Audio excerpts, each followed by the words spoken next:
السلام عليكم ورحمة الله وبركاته guud ahaan baa khiyaarta qiimaha leena daawanaysay waxa uu ku guda jiraa tabinta warka oo la gaaray amintii sida tooska ah wada looga daawan lahaa waxa uu diyaar anigu Cabdirasaaq Axmed Aadana wariye Cabdirasaaq Tayga waa buwan waxana uu laxanka saaraa heesaha qaarkood ee uu laxanka saaro waxa uu ku qaadaa luuqda codkiisa tolmoon si qof sida sheegtay saxaafada ka shaqeeya ama miidiyaha sidoo kale waxaan ahay halaabur Soomaaliyeed oo ku maasooda afkeena hooyo inta waxa ay dheer oo ku daraayeen mararka qaarkood inaan u heesaha sameeyo laxankooga isku day mararka qaarkood inaan sameeyo sida darteed aan isku day inaan gudbiyo oo anigu luuqdeeda mararka qaarkood isku qaado heesaha soo runtii aniga dareen ahaan aad ii soo jiita macna gooniyana ii sameeyo marka aan waan qaadayo maadaama wax laga yaabo ay tahay xiriir la leh nolosheeda markaas aan isku daynta badan heesaan sameeyo way badan yihiin hadii aan qaar kamid ah ku soo qaado waxa kamid ah hees la ilaashano oo jacayla heestaas runtii maadaama waqti kooban iska hayno faahfaahin maanin laakiin waan gelina heesta janno waxay ka hadlaysaa sheegay jacaylka waxay odhanaysaa nin weyno jacaylku helay jannoy magacaaga waxaan miyuu ka bahajeysan kari jaleecada egmadana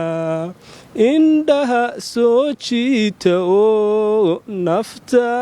u jiboonayse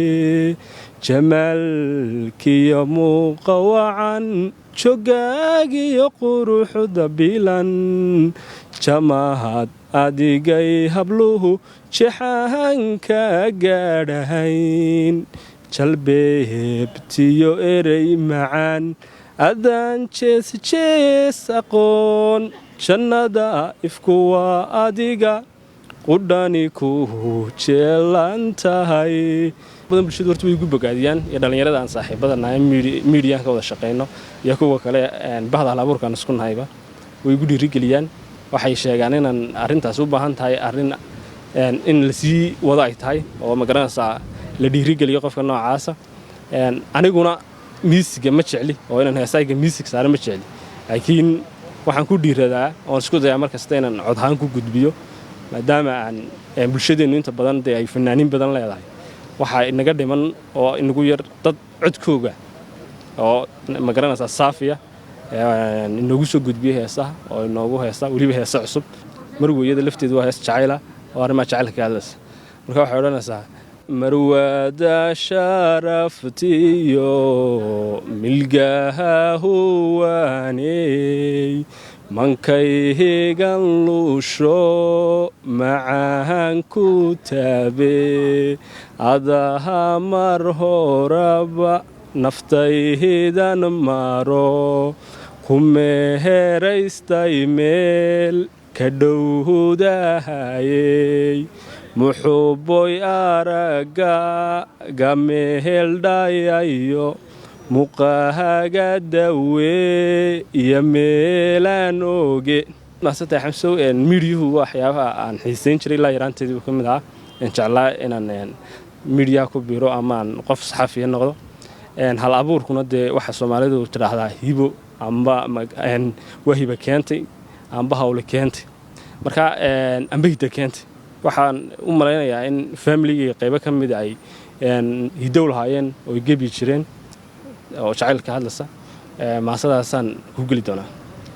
waxa odhanaysaa degal lagu hirtaayay nafta deymadeeday daacad iyo wanaagay deegaan barwaaqo dunyadiyo xooluhu ku dareerayeenay damal la isku doorto dadku wada jeclaysto deegaan ka caanay dareenkii naftayde qalbigayga dejisay tii aan daraadeed dadka aanu nacaye doonisteedii dibadaha wareegay degan inaan xishood iyo dabacsanaan u dhalatay diiftiyo dhibaatada mayga dirnaxaysa daralle jacaylkana waa la igu dowgalay intaan dunida joogo naftayda ku doonto qalbiga daraada kalgacayl dareemay aygu eegin diiftiyo ayaamahan dareen kale soo dabac dhankaago daadihii kalgacalkani ka shaqeynta xirfadda warbaahintu waa shaqo taagan oo xilli kastaba u baahan in dhacdooyinka iyo sheekooyinka kala duwan ee markaas taagan ay u baahan in bulshada loo gudbiyo oo qofka wariyaha xilkiisa ah inuu tabiyo laakiin wariye Cabdirasaaq kamaysan hor istaagin in shaqadiisa wariyenimo in uu sameeyo heesaha iyo sidoo kale maansooyinka kala duwan oo markaasi ka tiriyo arrimaha jacaylka iyo arrimaha kala duwan oo u baahan arrimaha bulshada in laga tiriyo maansooyinka.